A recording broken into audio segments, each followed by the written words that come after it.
Well, hello my friends, long time no see, but today I'm finally back in action with another little diorama, creating this kind of Vietnam War inspired Cadian Catachan crossover. Here's what it looks like now, and here's how I did it.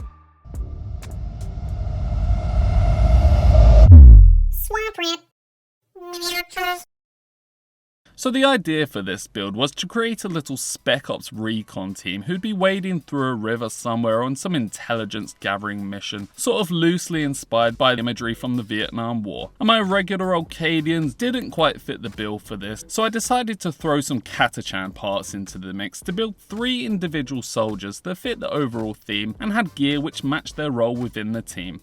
I decided our first guy would be responsible for the communication system used to feed back intel and demand fresh socks, so he got a nice shoulder slung rifle conversion using a carefully adjusted hand to grab onto the sling and a regular old Voxcaster on his back for the actual comms equipment. I had this hand with a telephone thing on, I think it's from the heavy weapons team box, and I managed to attach it to our soldier using a bit of miniature barbed wire to connect it to the backpack. I also added a little antenna made from wire to the phone, which doesn't really make much sense with the Voxcaster's massive antennas looming over it, but fuck it, small antennas deserve love too.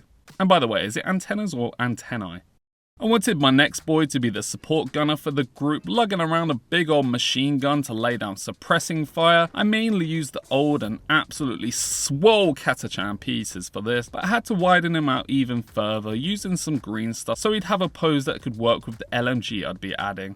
And for that LMG, I wanted to create my own little custom one from a variety of parts, with the base for it coming from this weapon stand thing, and the remaining majority being salvaged from an existing machine gun left over from one of my tank builds. You may be thinking, why didn't you just use that machine gun? And seeing how goofy my version was turning out, I was definitely thinking the same thing. But it was too late to stop now, so I cobbled together a little ammo can thing on the side using part of one I'd moulded a while ago and some existing and much better looking pieces. Then I had to add a new flat piece on the top of the gun as I'd butchered that area so badly, but this gave me a much more stable place to attach a small scope, and I followed that up with a slightly dubious looking bipod too. The last little detail I added was an extra strap to take some of the weight, and our LMG was now completed.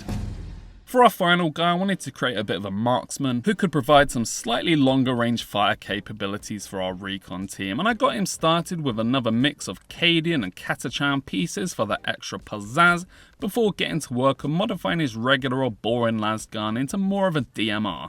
And depending on who you ask, a DMR is either a designated marksman rifle or a dangerous mushroom remover, but we'll be going for the first option today and kitting out to be somewhere between a regular rifle and a sniper rifle. I used a combination of another short scope and a sensor module thing to provide some extra magnification, although I did have to adjust this as the first version was a bit too low and kind of slightly wonky looking. I really like this magnifier and scope combination though, so I'm going to have to acquire some more of these parts as it's very tactical.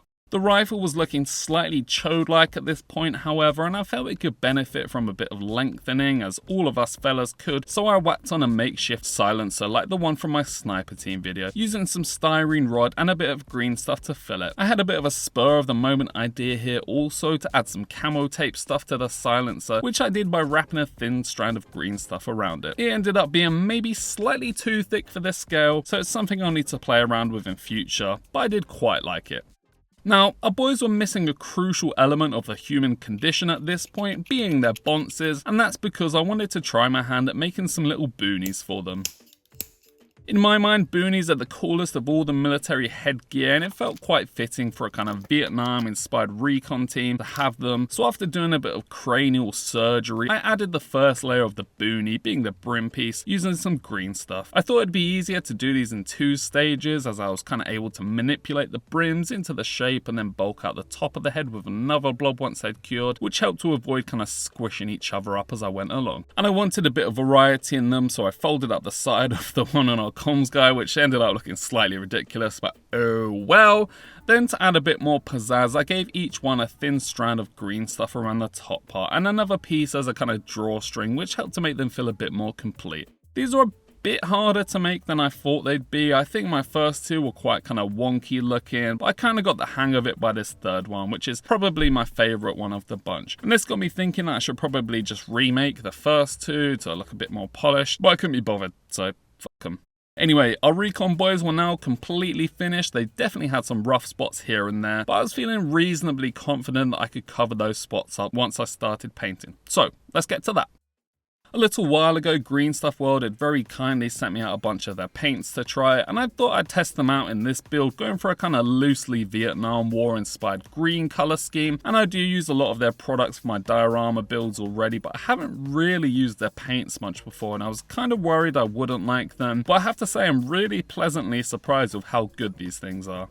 Up until recently, my main paints have always been the Citadel ones, but I've become more and more disillusioned with the stupid paint pots they use, and over the summer I've actually had a bunch of them dry out fully because they weren't sealed properly, because the tops were full of old manky crusty paint. I know people will say, oh well, you should have cleaned them off before you close them, or just spend hours of your life scraping all the dried gunk off, or transfer them into dropper bottles, but I simply cannot be bothered with all that, you know? I've already paid for the paints. I don't want to inherit full-time caretaking responsibilities for them too. I just want to paint, and I am ready to shove those little shits into a nursing home. It's a retirement community. So yeah, I've been gravitating much more towards any paint brand that already comes in dropper bottles recently, and the Green Stuff World paints get bonus points on top of that for actually being of good quality. Just for the sake of transparency, they haven't paid me for any of this, so you can rest assured my opinions are my own and free from the ever corrupting influence of Warhammer tokens. And yeah, from the ones I've used so far, I'm definitely happy with the coverage, paint control and quality of the colour they have, and they seem to be a little bit more affordable than some of the other higher end miniature paints too. I need to work my way through the whole range to make any really solid conclusions, but I'm excited to put them through their paces a bit with future builds. And anyway, once I had the main areas done, I just finished off the usual little details on our recon squad to help give them a bit of extra flavour and pizzazz, you know, just painting in things like the lenses on the scopes and whatnot to give them some extra pops of colour and detail. And I'd say the boys are about 90% completed at this stage, so I just spent the remaining 10% of my painting time kind of correcting and reworking any areas that were looking a bit rough or needed some extra attention, like some of the green areas which were blending together more than I'd like. And with that, our recon squad was now fully assembled and fully painted and fully ready for action. So now they just needed a little environment to call home. I'm starting this diorama off in my usual fashion with one of my little homemade display based thingies, and as I said earlier, I'd imagined our recon team wading down a little river for this scene. So I did a bit of terraforming with my Dremel to create a more interesting profile that would work well with our resin river. Molten hot flecks of melted plastic were shooting across the room during this stage, but luckily I had my safety squints fully engaged, and once I'd got a nice varied profile going on, I slapped a bunch of my mud mixture down to cover up that foam and create a nice firm base layer. I wanted the riverbed to be a lot more rocky and rough than the mud was though, so I chucked on some PVA glue and used that to attach a whole bunch of rocks and gravel, using a much finer, more sandy mixture to kind of hide any gaps and bring everything together. For the river bank, on the other hand, I needed to add quite a lot of dense vegetation, so the recon team actually had a reason to be wading down the river, and the perfect foundation for this, as always, is some happy little trees. I whipped these babies up with our old faithful wire and hot glue method, although I tried to keep them a little bit smaller and thinner than I normally do.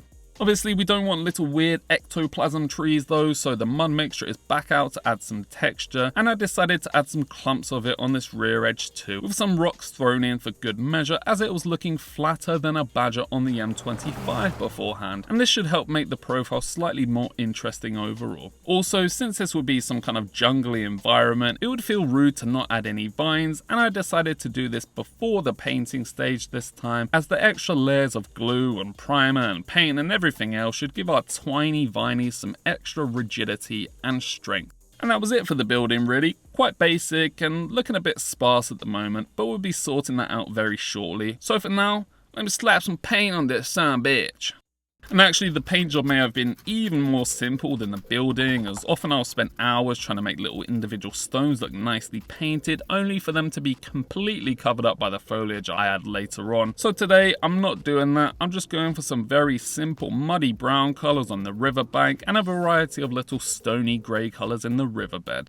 Anywhere that's wet and muddy is also going to have some greenery sprouting out, just ask your mama. So I did my usual kind of rough stippling with a few different greens to add some little mossy microplant life and colour in the vines. I then splashed about a bunch of washes to add a bit of depth and shadow and also start building up a nice moist appearance. I followed this with a dry brush to pick out any bits of texture I'd lost in the previous stage, and then finally use some swampy effect paint stuff to make the riverbed look a bit more wet and wild. Again, most of this won't even be visible, but I've just tried to make it look decent still in case any of it does poke out.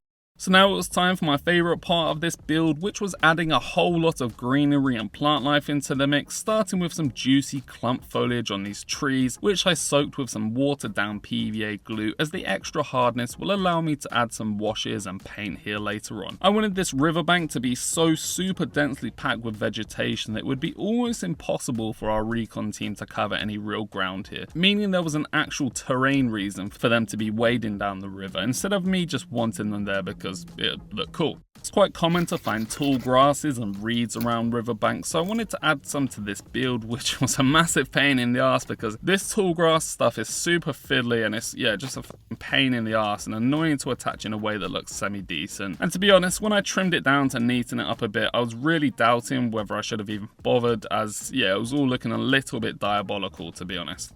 But I had some small semblance of confidence that I can make them look good in the end somehow, so I kept on trucking with my usual little leafy shrub things that I basically added everywhere, with some being used on the back edge of the diorama to fill in the gaps, which really helped everything feel more hemmed in and claustrophobic, like me when I used to live in a cupboard under the stairs. Potter. The penultimate plant adding stage was to chuck on some of these laser cut plants, as their immense leafiness should add a bit more variety and interest to our overall scene, paired up with the smaller ones we just added. And then the final bit of plant life I stuck on was some of these little reeds I'd made using wiring green stuff. In hindsight, they're probably massively out of scale compared to the soldiers themselves, but I couldn't be bothered to make any more, so we'll just pretend they're an extra large alien species of reeds called Bigus Reedus.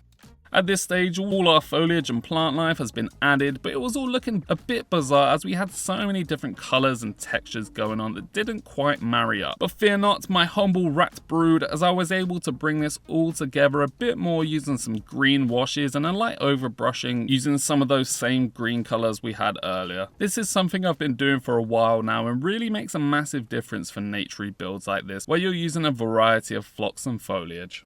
But at this point, all that was left to do was add our miniatures into place using some small rocks and gravel to fill in any gaps around the feet so they're not just hovering there ominously, and create a mold to hold our resin pour in. I always get nervous about resin pours because they can be a bit hit and miss when I do them, and I was extra nervous about this one since it's on a round base and there was a lot of potential for leaks. But I ran a bead of silicone around the edge first, which helped to prevent that and hold the mold in place nice and tight. I then moved to my garage, which is the perfect environment to do a resin pour because the only thing worse than the lighting in here is how insanely dusty it is, but mere specks of dust cannot stop me, and I mixed in a few pigments to give the water an ever so slightly murky appearance. I didn't want to go too far with this as my last resin pour ended up almost opaque, so we've gone for a kind of less is more approach. And with that, my friends, it was now time to see how it all turned out.